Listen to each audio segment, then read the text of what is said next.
Stories. शुद्धि और बुद्धि।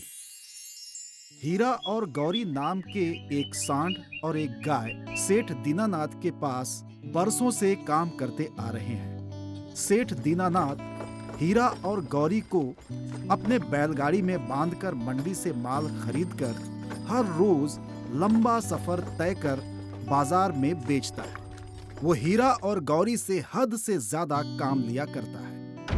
शुरुआत में हीरा और गौरी ने कई बार रस्सी के मोटे बंधन को तोड़कर भागने की कोशिश की, लेकिन तोड़ नहीं पाए। बाद में दोनों ने हालात से समझौता कर लिया। गौरी ने कुछ दिन पहले ही शुद्धि और बुद्धि नाम के 2 बच्चों को जन्म दिया। हीरा और गौरी दोनों उनके भविष्य के बारे में चिंता करते थे। शुद्धि और बुद्धि दोनों अपने माँ का दूध पी रहे हैं। हीरा और गौरी अपने आप को सेठ दीनानाथ का गुलाम मान चुके हैं, लेकिन वो अपने बच्चों को गुलामी में रखना नहीं चाहते हैं। दोनों का कोई दोस्त या रिश्तेदार नहीं है। जब भी सेठ मंडी से बाजार आता, मजदूर अनाज की बोरी बैलगाड़ी से खाली करते थे। उसके आसपास फेंके हुए खाने को खाने के लिए गबरू और शेरू नाम का कुत्ता और कुतिया आते थे।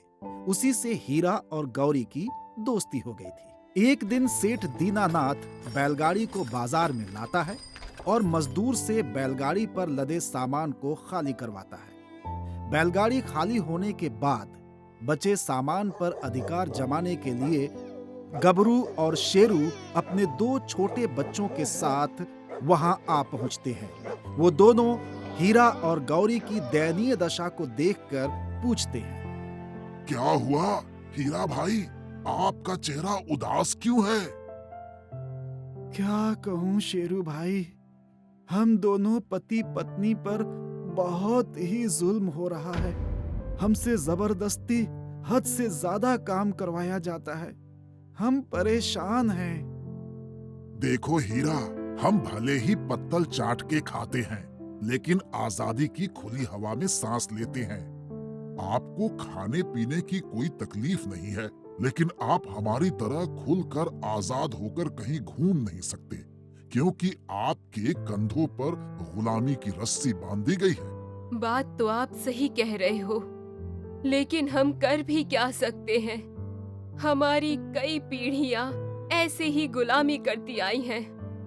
हमें अपनी फिक्र नहीं है, लेकिन हम अपने बच्चों को गुलामी में नहीं जीते देखना चाहते हैं। हीरा थोड़ा सोचता है, आज हम मालिक से बात करेंगे। हमें नहीं तो कम से कम हमारे बच्चों को तो गुलामी से आजाद कर दें। शेरू सेठ की तरफ देखकर हीरा से कहता है, अच्छा हीरा भाई, अभी मैं चलता हूँ, आपका मालिक आ रहा है। सेठ दीनानाथ अपने बैलगाड़ी चालक के साथ आता है और बैलगाड़ी पर बैठ जाता है। चालक हीरा और गौरी के ऊपर चलने के लिए चाबुक लगाता है। हीरा और गौरी चाबुक खाने के बाद दर्द से तड़पते हुए बैलगाड़ी खींचते हैं और घर की तरफ रवाना होते हैं। सेठ अपने घर आता है और बैलगाड़ी से नीचे उतरता है। सेठ अपने कमरे में चला जाता है और चालक दोनों को एक मजबूत खूंटे से बांध देता है। अपनी मां को देखकर दोनों बच्चे उनसे लिपट जाते हैं और दोनों बच्चे अपनी मां का दूध पीने लगते हैं। हीरा थक के नीचे बैठ जाता है। सोचता है कि आज अपने बच्चों के भविष्य के लिए सेठ से बात करूंगा। रात को सेठ चारा लेकर हीरा और गौरी के पास आता है और खाने के लिए बने हौद में दोनों के लिए चारा डालता है। तभी मौका देखकर हीरा अपनी बात मालिक से कहता है, मालिक, हम दोनों पति पत्नी आपके लिए दिन रात काम करते रहते हैं। हमारे दादा परदादा भी दिन रात आपके परिवार के लिए काम करते थे, लेकिन मैं ये चाहता हूं कि आप मेरे बच्चों को अपनी जिंदगी खुली हवा में जीने दें। मैंने अपनी जिंदगी आपकी गुलामी में गुजार दी, लेकिन हमारे बच्चों को इस गुलामी भरी जिंदगी से आजाद कर दीजिए। देखो हीरा, तुम्हारा जन्म ही हमारी गुलामी करने के लिए हुआ है। तुम्हारे दादा परदादा ने भी हमारे खानदान की गुलामी की थी और तुम्हारे बच्चे भी हमारी और हमारे बच्चों की गुलामी करेंगे। इस बार तो मैं तुझे माफ कर देता हूँ, लेकिन अगली बार दोबारा ये कहने की हिम्मत की तो तुम्हारे चारे में कटौती कर दूंगा और तुम्हारे बच्चों को मिलने वाले दूध से भी वंचित करके दूध बाजार में बेच दिया करूंगा। ये बात तुम दोनों दिमाग में अच्छे से डाल लो। सेठ दीनानाथ वहां से चला जाता है। हीरा और गौरी सेठ की बात सुनकर चिंतित हो जाते हैं। बैलगाड़ी चालक शुद्धि और बुद्धि की इच्छा के विरुद्ध उन्हें गौरी से अलग खींचकर खूंटे से बांध देता है। शुद्धि और बुद्धि खूंटा तोड़ के अपनी मां के पास जाना चाहते हैं, लेकिन रस्सी मजबूत होने के कारण वो तोड़ नहीं पाते।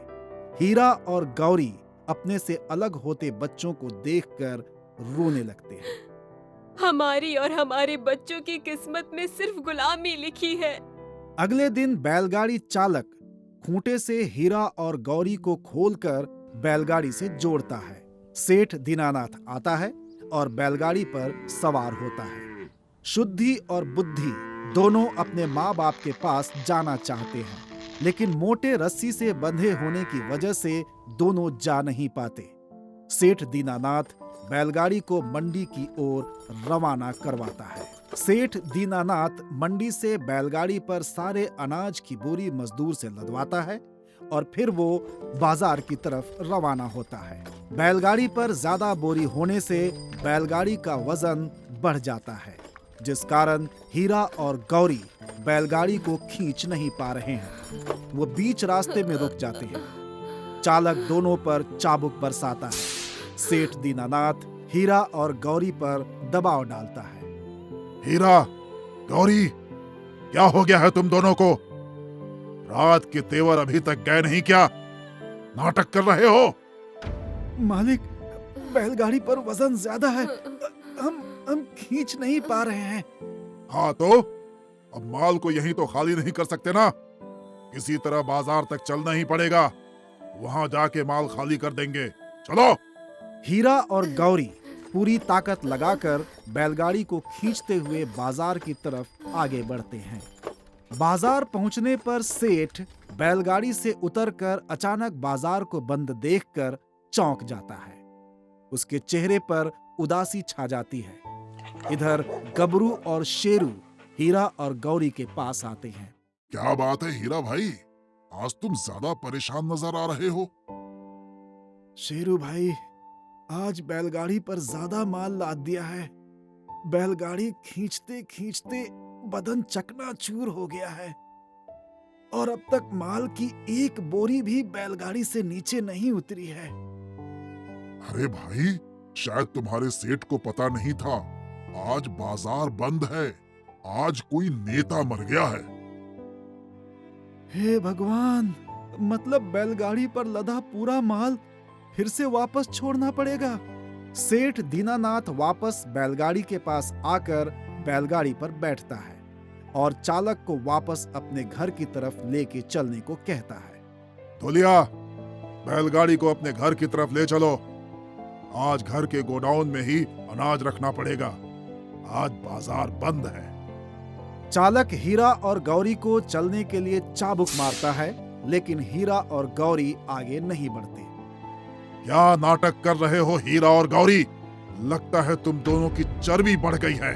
खुराक कम करनी पड़ेगी। मालिक, पूरी ताकत लगाकर हम दोनों माल को मंडी से बाजार तक ले आए। हमें लगा कि माल बाजार में खाली हो जाएगा, लेकिन अब हम दोनों में इतनी ताकत नहीं बची कि माल को घर तक पहुंचा सकें। तो क्या चाहते हो, अपना माल यहीं फेंक दूं? तुम्हें माल घर तक पहुंचाना ही पड़ेगा। तुम दोनों को मुफ्त में खाने के लिए नहीं रखा है। धुलिया, जब तक ये आगे ना बढ़े चाबुक चलाते रहो। धुलिया हीरा और गौरी पर चाबुक चलाता है। हीरा और गौरी दोनों चाबुक की मार ज्यादा सह नहीं पाते।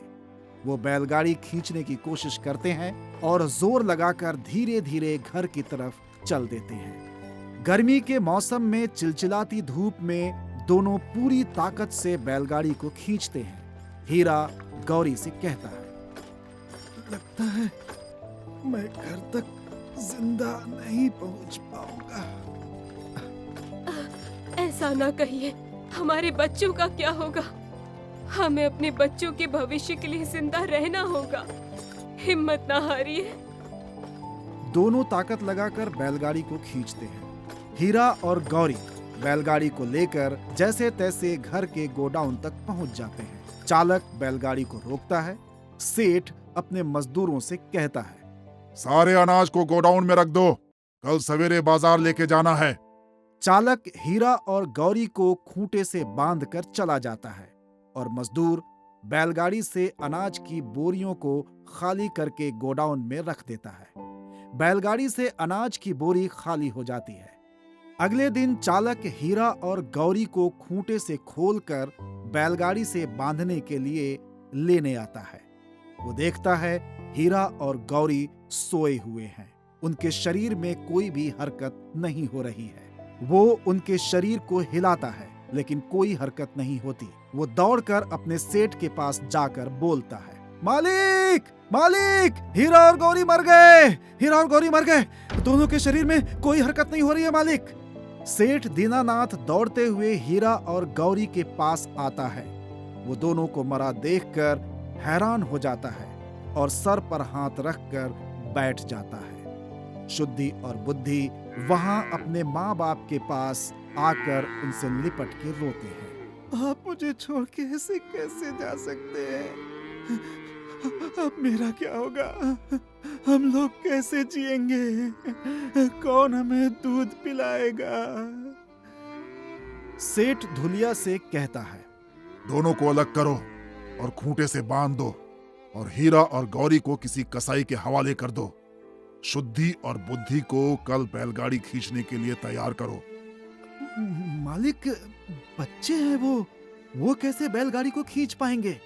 बैलगाड़ी नहीं खींचेंगे तो क्या मुफ्त में बिठाकर खिलाने के लिए पाल रहा हूँ? उतने भी बच्चे नहीं हैं। अनाज के कुछ बोरे कम कर देना। हाँ? चालक शुद्धि और बुद्धि दोनों को खूंटे से बांधकर कसाई को बुलाने चला जाता है।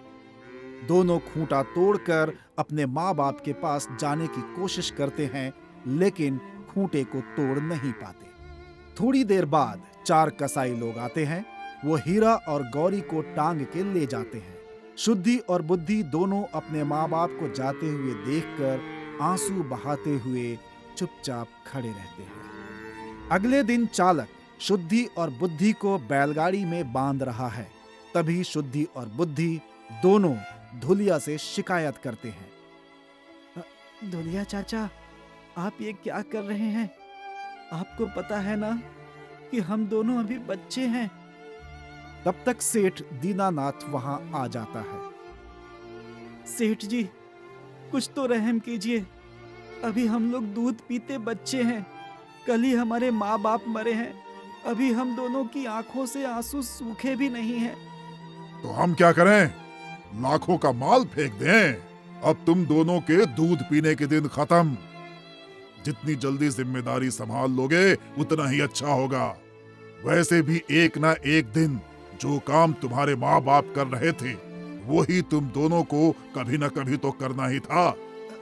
इतना जुल्म हम पे ना करें, हम अभी बच्चे हैं। बचपना छोड़ो और जिम्मेदारी उठाओ। धुलिया, दोनों को बांधकर बैलगाड़ी को आगे बढ़ाओ। सेठ दीनानाथ बैलगाड़ी पर चढ़कर बैठ जाता है और धुलिया भी बैलगाड़ी के ऊपर चढ़ जाता है। धुलिया शुद्धि और बुद्धि पर चाबुक चलाता है। चाबुक की चोट से शुद्धि और बुद्धि को बहुत दर्द होता है। दोनों के मुंह से आह निकलती है। दोनों रोते हुए बैलगाड़ी को खींचते हैं। बैलगाड़ी बाजार में आती है। सेठ मजदूर से बैलगाड़ी पर लदे माल को खाली करवाता है। शुद्धि और बुद्धि दोनों बैलगाड़ी में लगे रस्सी को तोड़ने की कोशिश करते हैं लेकिन तोड़ नहीं पाते हैं। फिर शेरू और गबरू उनके पास आते हैं। तुम दोनों मेरे दोस्त हीरा और गौरी के बच्चे हो ना? उन्होंने तुम्हारे बारे में बताया था। तुम दोनों को लेकर चिंतित रहते थे। वो नहीं चाहते थे कि तुम लोगों को भी उनकी तरह गुलामी में जीना पड़े। तो हम कैसे गुलामी से आजाद होंगे? तुम दोनों को खुद इस बंधन से अपने आप को आजाद करना होगा। शुद्धि और बुद्धि दोनों फिर रस्सी को तोड़ने की कोशिश करते हैं लेकिन तोड़ नहीं पाते। सेठ दीनानाथ और चालक आ जाते हैं। सेठ बैलगाड़ी पर बैठता है और चालक अपनी जगह पर बैठकर दोनों को चलने के लिए चाबुक मारता है। शुद्धि और बुद्धि बैलगाड़ी को खींचते हुए घर की तरफ चल देते हैं। घर पहुंचने के बाद चालक दोनों को खूंटे से बांध देता है। दोनों खूंटे को तोड़ने की कोशिश करते हैं लेकिन नाकामयाब रहते हैं। दिन गुजरते जाते हैं। शुद्धि और बुद्धि हर रोज रस्सी को तोड़ने की कोशिश करते हैं लेकिन हर बार नाकामयाब रहते हैं। समय के साथ धीरे धीरे शुद्धि और बुद्धि भी अपने आप को गुलाम समझ लेते हैं और रस्सी तोड़ने की कोशिश छोड़ देते हैं। अब शुद्धि और बुद्धि अपने दर्द को अपनी जिंदगी का हिस्सा समझ लेती हैं। सेठ के जुल्म को अब वो हंस के पीने की आदत डाल लेते हैं। शुद्धि और बुद्धि दोनों काफी बड़े और हट्टे कट्टे हो जाते हैं। एक दिन मंडी से सेठ दीनानाथ हद से ज्यादा अनाज की बोरियां बैलगाड़ी पर लाद देता है। शुद्धि और बुद्धि अपनी पूरी ताकत लगाने के बाद भी सही तरीके से बैलगाड़ी को खींच नहीं पाते। चालक शुद्धि और बुद्धि के बदन पर चाबुक पे चाबुक बरसाता है। शुद्धि और बुद्धि दोनों चुपचाप सह लेते हैं। बुद्धि शुद्धि से कहता है, हम लोग सेठ के लिए इतनी मेहनत करते हैं लेकिन सेठ हम पे जरा भी रहम नहीं करता, क्योंकि हम गुलाम हैं। हमारा जन्म गुलामी करने के लिए ही हुआ है। जब तक जिंदा है गुलामी करते रहो। हमारी गुलामी हमारे मरने के बाद ही खत्म होगी। हमारी तकलीफ को कोई सुनने वाला नहीं है।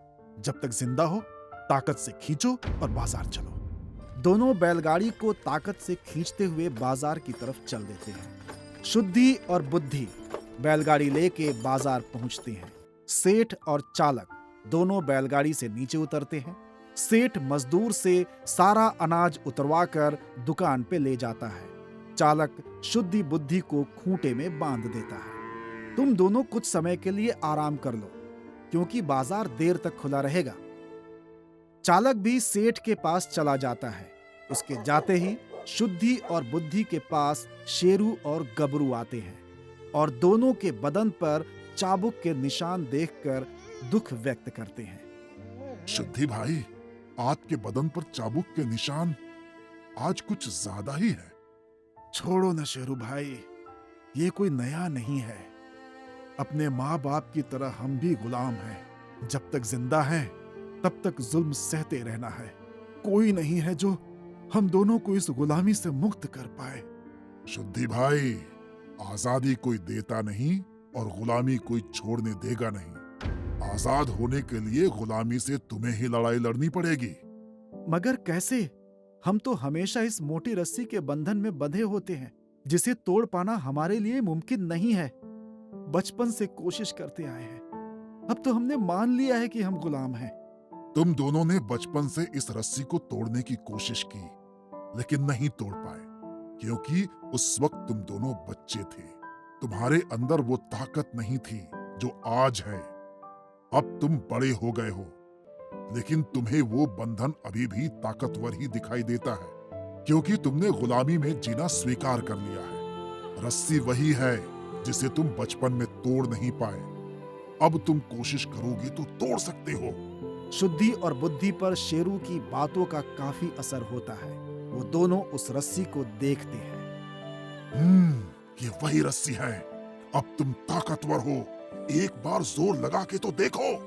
शुद्धि और बुद्धि अपने अंदर की ताकत को महसूस करते हैं और पूरी ताकत लगाते हैं और गुलामी के प्रतीक उस रस्सी को तोड़ देते हैं। सेठ दीनानाथ और चालक आकर दोनों को पकड़ने की कोशिश करते हैं, लेकिन शुद्धि और बुद्धि दोनों को पकड़ नहीं पाते। शुद्धि और बुद्धि अपनी जिंदगी को आजाद कर लेते हैं। मॉरल: कभी भी कमजोर पर इतना जुल्म ना करें कि वो आपके विरुद्ध हो जाए, और इसकी वजह से गुलामी की इतनी आदत ना डालें कि आप मुक्त होने की कोशिश करना भी भूल जाएं। आपको हमारी कहानी कैसी लगी हमें कमेंट करके जरूर बताएं। और साथ में अपने सभी दोस्तों को भी ये लिंक शेयर कर दीजिए ताकि वो भी इस कहानी से कुछ अच्छा सीख सकें। और हाँ, जिन्होंने अब तक हमारे टैब स्टोरीज चैनल को सब्सक्राइब नहीं किया है वो जल्दी से सब्सक्राइब कर लीजिए और बेल आइकन दबा के नोटिफिकेशन भी ऑन कर लीजिए ताकि हमारी अगली नई कहानी आपको सबसे पहले मिले।